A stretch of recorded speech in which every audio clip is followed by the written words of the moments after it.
for the first time in a little while, I'm back in front of the camera lens filming a video about Halloween. Many of you, or some of you may have watched that last year I released a video around this time to do with Halloween and how we can make the festival more green and more eco-conscious. So this video is basically an introduction and an expansion on that, how I'm going to spend Halloween this year. I guess I kind of want to delve more deeply into more ways of being eco-friendly and try and use something that I already have, use things that are biodegradable, and avoid kind of the more commercial retail side of Halloween that has become very, very popular in globally, Western countries, including the UK, including the US, and any countries in Europe that do happen to celebrate Halloween. So this part of the video today is about kind of like an unboxing kind of thing to do with the Halloween decorations that I already have. Further kind of installments of this will be creating decorations from natural objects gathered from my local woodland. I'm hoping to make some chocolates and some cookies and sweets which avoid all kind of like plastic wrapping and things like that. And another thing is there will be a return vlog to the local pumpkin patch. So I don't know whether anyone saw last year's video. I will put that in there somewhere so you can kind of link back to that and kind of recap on what I said last year and kind of follow me this year as well. I am definitely still on this eco-conscious journey. I've spent a lot of time over the summer and the last few months kind of, I would say, reconnecting with the natural world, particularly since I did the 30 days wild challenge in June. I definitely feel that I've kind of developed a deeper kind of connection and understanding for nature, and I think sometimes once you begin to see it around you, your awareness of it is completely different and your mindset is different. And these eco-conscious kind of habits that I'm building are kind of tying in with the pro-nature behaviours that I'm kind of experiencing and developing in terms of my place in the world as well. So I really hope you enjoy this video, but today, for now, it's just going to be like a bit of an unboxing of Halloween decorations that I already have. I've just got a bag out of my loft. It's I'll bring it over now actually. A little bit ragtag and seen better days in terms of the bag that we keep it in. There is a little bit more decorations upstairs, but I'm not going to be getting those out. It's just going to be kind of like a smallish celebration this year, just so that it feels like we're still doing something. And I kind of wanted to show to everybody out there that you can still enjoy these festivities, these holidays, these kind of milestones, whether they be personal milestones or, you know, generic ones within people's lives, that you can do this without spending a lot of money, without creating waste or creating just more products on this planet, to kind of cut a line through the middle of this linear society and linear kind of industry and commercialism that we've kind of created over the last century in terms of our spending on things every single time that we may want to do something.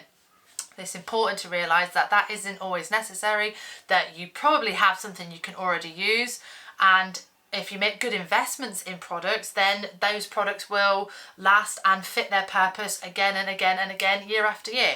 So at the top of this bag, actually, I can actually see this bowl. Now this bowl, this candy bowl, we have had since me and Rachel, my sister, were a lot smaller, kids, teenagers. It's the candy bowl that gets put out every year and filled up with candy. There's absolutely nothing wrong with it, and it's fit for purpose. One year after another after another. So why do I need to replace this every year? I don't. No one needs to replace things like this every year. Yes, it's plastic, but it's durable. It's kind of still aesthetically pleasing, fits the purpose aesthetically and functionally. There's absolutely nothing wrong with this. So this will be pride of place on the table for Halloween. Pop that down there. I'm not entirely sure what the contents of this bag are. You know, it's kind of like when you put things away, you kind of forget about what you've put in where. So I can see also on the top here are some witches' hats. Now this one I know we've had since we were a lot younger. It is a little bit torn at the back now, but that's not something that can't be, you know, hidden or tried to repair a little bit with a patch or something of black material. Just to, I could probably actually, if I really wanted to, refelt this along the bottom and just kind of, it still holds its shape and its frame, and there's nothing wrong with the cone part of the hat. It might just be a case of refelting that so it's a bit more durable for the next time. It is quite small, I think. I don't even know if I get that over my head. There you go. But, you know, instead of just throwing things on the pile, we should be having a different mindset of like, oh no, I should just bin this off. No, how can I fix this? How can this be repurposed and be reused? And there you are. So I've already thought of a solution to that one. This has another one that we have. There we go. So a couple of hats to make costumes with, because that's always a good tip for Halloween, is to make a costume out of something that you already have. There's a couple of more like headbands and hats and things, so definitely a lot of choice. This is something like a hair grip or clip for your hair with a spider on it. There we go. What else have we got hiding in this bag? Top usual spider. I'll put that in the bowl for now. See, these things, they're just, if you care for them and look after them, there's absolutely no need to replace these things every year. And really, the joy of kind of setting things up, you can set them up uniquely each time. I don't know about anyone else, but I don't, you know, photographically keep how I set all of the decorations up from the previous years. So it's going to have that uniqueness, that bespokeness, whether it be you change the room, you change kind of like the layout of the room, or which piece you use where, and it's going to look slightly different every time. Same with the Christmas tree. I don't know about anyone else, but I can't remember the exact place I put the decorations last time. So it kind of creates this unique format aesthetically each year, and that's something that we should cherish and take more notice of. That, yeah, okay, we've got the same decorations that we've had for 10, 15, 20 years, but the order in which they are placed on the tree or in whatever circumstance, that differs, because there's pretty much, unless you are, you know, really photographic memory minded, or you take a picture and you think, oh, okay, I'm going to set this up exactly the same, then the opportunity and the chance for that to happen, it is different. So what else is hiding in here? Okay, looks like we've got skeleton in the packaging. I don't know if that's going to focus alright, hopefully it will do. Get the feeling there's a partner to that in here somewhere. Have a bit of a rummage, can't see them at the minute. Some skeletons gone back in the bag.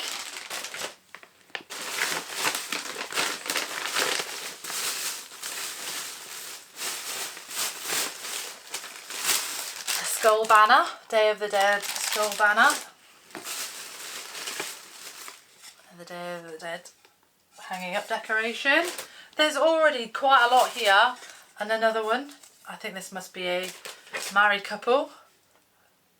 There's already so much here that I've got a theme kind of growing, and lots of different types of decorations and bits of colour and things like that. So there's absolutely no reason that I need to go out and buy anything. I've got a felt spider garland there. And this is another Halloween one, a felt ghost one. And there's some other bits and bobs in here too. I can see what looks to be a bat or a ghost or something like that. Skull and crossbones is also in there. Put that back in there. Keep that from getting too dirty. So already plenty here that can be used for Halloween. Another spider that can be hung up on the door or something. Witches' hats, another banner. No plastic in sight of these either. I know I do have some plastic items, but these are not. So that's good. Make sure, I'm going to end up tangling them, aren't I? Oops. I'll be in trouble if I don't make sure they're less tangled. Some masks that can be reused again. It looks like there's some spider web garland tucked in the back of there to keep it safe too. Wish they wouldn't wrap everything in plastic. It's so annoying, but we always try and kind of keep hold of it and use it as best as we can. There's a little blow up pumpkin in there. Some napkins that haven't been used, that have been kept, because why bin them? Absolutely nothing wrong with them. They're not soiled or dirty or anything, and they could be used just to lay out things on the table, whether it's the bowl sits on top of it. Nothing, absolutely nothing wrong. We do definitely, as a society, need to break the stigma that exists about second-hand or reusing things. Heaven forbid, you know, that you use what you have, and especially with this austerity crisis that seems to be arising in terms of the cost of living crisis with fuel, utilities, petrol or diesel, food, inflation, and interest rate hikes. We have been to be more resourceful with what we have and make that stretch further, and I think these are habits that we should as a society be implementing more widely as it is, so that we kind of take away this obsession with production and obsession with purchasing and spending. Probably won't want everything out of this bag, but I'll just go through it a bit more. We've got a pumpkin. Looks like we've got some paper decorations here that hopefully are okay. I won't take them out right now, but they look really cool. Oh wow. See? Paper. And they look like bats. There we go. Make sure I fold that back on itself okay so it doesn't tear. As soon as I've managed to keep that safe in a bag for so long. I had a bag, didn't I? Carefully put that in there.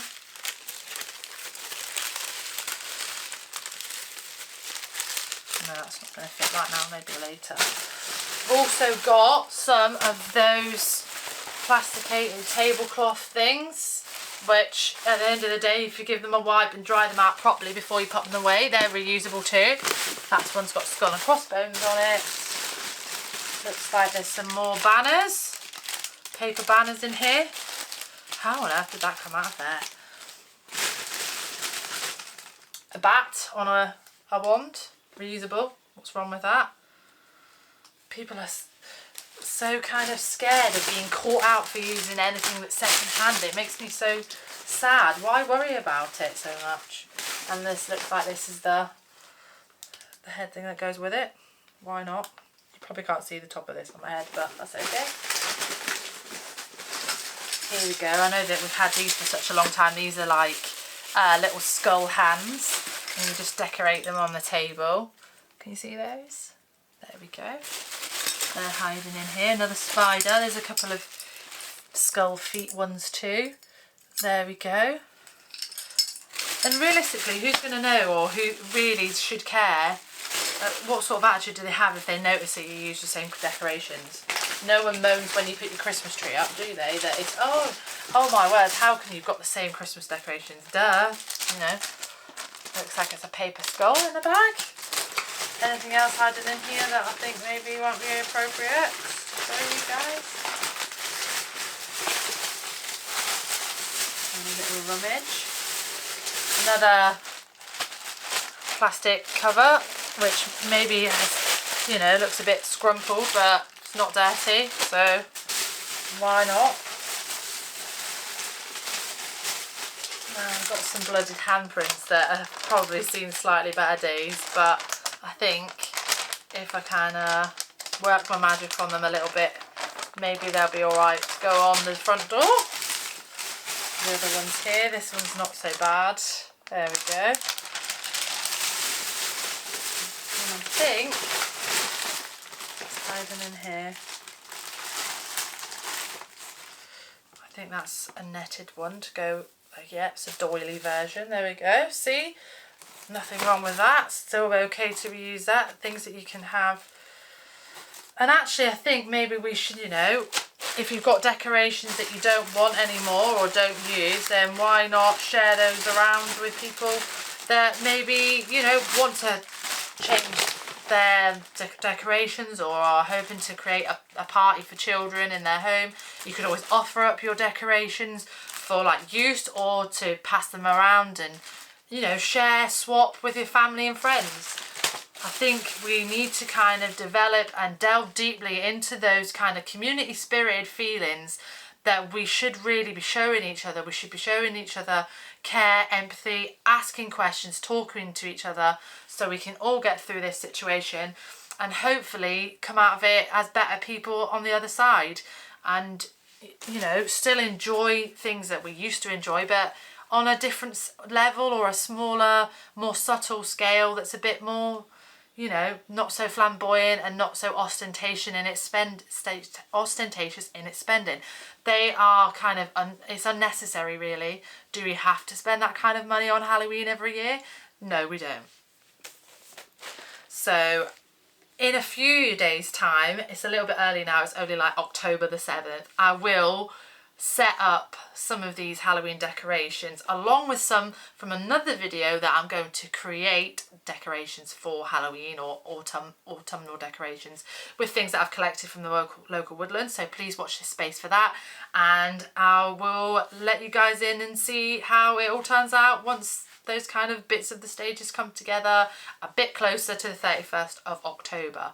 We are still a little bit away, but it has to take a little bit of preparation to get these all lined up so that you can see them in time for Halloween. So see you next time.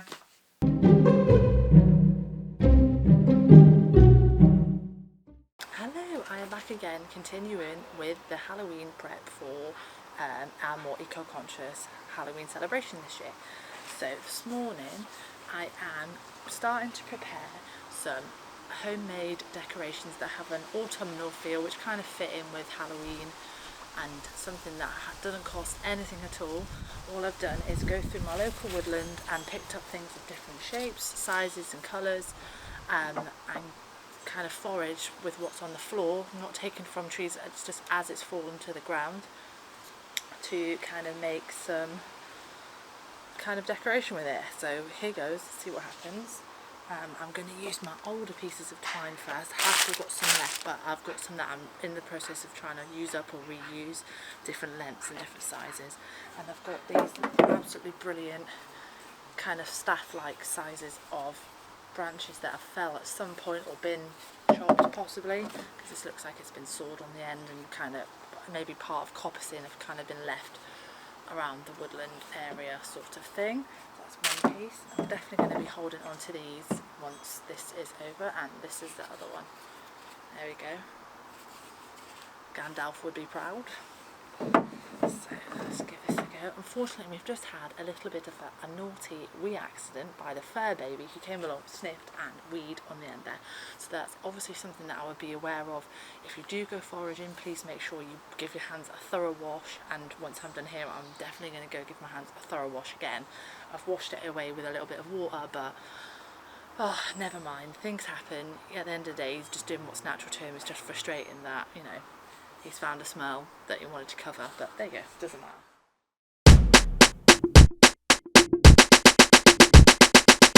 Oh!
here we are.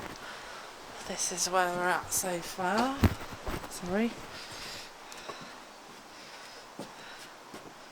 There we go. Lovely flashes of colour with different leaves and leaf shapes, and there's a few berries left on there.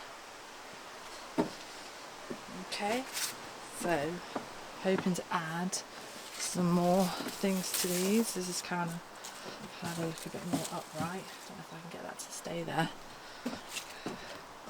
That's one. Still a little bit of work to do, but here we are. So far, the lighting is so nice today. I love these really rich brown acorn leaves now that they've turned, and all these. And so watch this space for more Halloween decorations to be made. It's not quite finished yet. I'm definitely going to have some conkers and things and collect some more acorns out of my garden, I think, while I'm out here, and catch up with you later. Hello. So here is the finished article for my homemade Halloween autumnal decorations. I've got a kind of like a leaf conker mobile with all different kinds of colour leaves. The lighting on this a little while ago was absolutely wonderful. They're kind of picking out the yellows and golds and russets and browns and tiny little bit of green.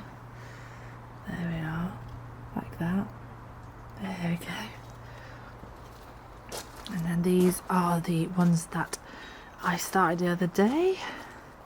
So now everything is finished, and there's the kind of ceramic ghost that sits in the garden. Looks quite apt there with the water butt, sorry about that, and the lamp. So there you have it. I hope you think this is a good idea, and it didn't cost me absolutely anything apart from time. Had some fun with my dad getting these kind of prepared. That was fun.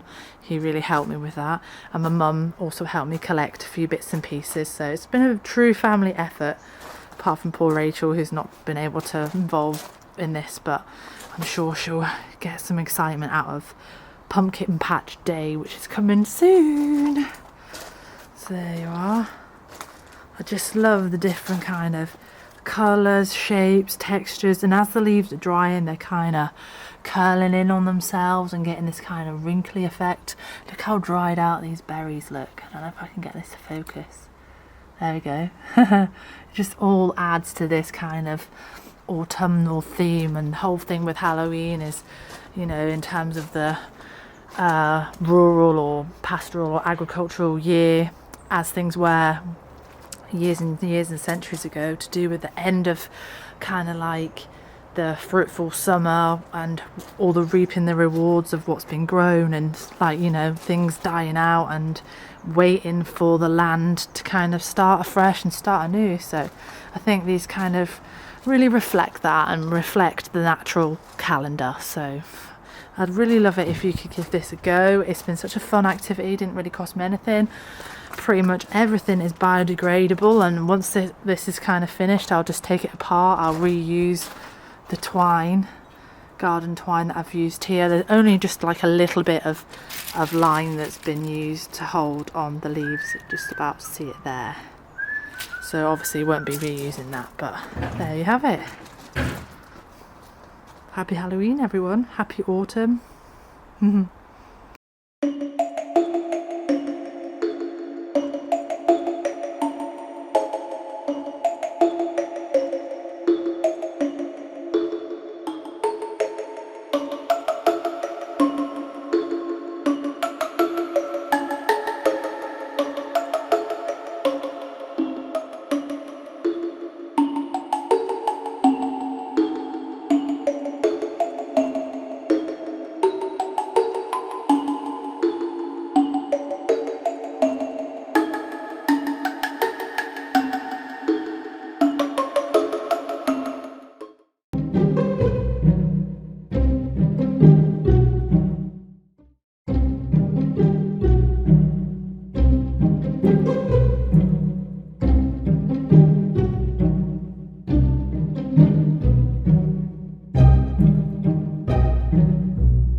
With a little bit of know-how, pumpkin can become a full superfood that we all enjoy. They are low calorie, high in fibre, rich in vitamin C, have more potassium than bananas do, and are a good resource of magnesium and iron, which is good for good heart health. And a lot of the pumpkin can be eaten by humans to prevent food waste. I think the best way to understand how you can make the best of your pumpkin is to understand its components so you can utilise it to the very best of its potential. Pumpkins can be broken down into 5 distinct parts. There's the stalk, the skin, the seeds, the guts, and the flesh. So what can you do with your pumpkin? The seeds can be seasoned and roasted for a snack. You can also find pumpkin seeds in breads and rolls too. So if you make your own bread or rolls at home, you could also put those in there. The flesh, guts and seeds can all be roasted, then pureed for all kinds of recipes. This includes biscuits that can be used as dog treats as well, and soups, curries. The possibilities are absolutely endless if you look up some of the recipes. Alternatively, pumpkins can be a great source of food for animals or as an addition to a compost heap, as they are 90% water. You can hang the pumpkin in a tree for small birds as a snack-o-lantern, or separate the parts of the pumpkin to dispose of naturally so that animals don't get stuck inside or wedge their head within the top and be unable to dislodge it, so causing them harm. There's also the option to plant the seeds so that beautiful yellow pumpkin flowers will grow the following year.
Hello! Happy Halloween 2022. The weekend of Halloween is finally here, and I have set everything up with the decorations that I have found upstairs in the loft. So we have the plastic table sheets, we have the pumpkin from the pumpkin patch, we also have the bowl that is from many Halloweens ago. We have these felt decorations up. This is our jack-o'-lantern, Mr. Pumpkinhead, that we got from a craft centre. We've got some plastic skeletons. I'll insert a picture here of the blooded hands that I've put on the back door.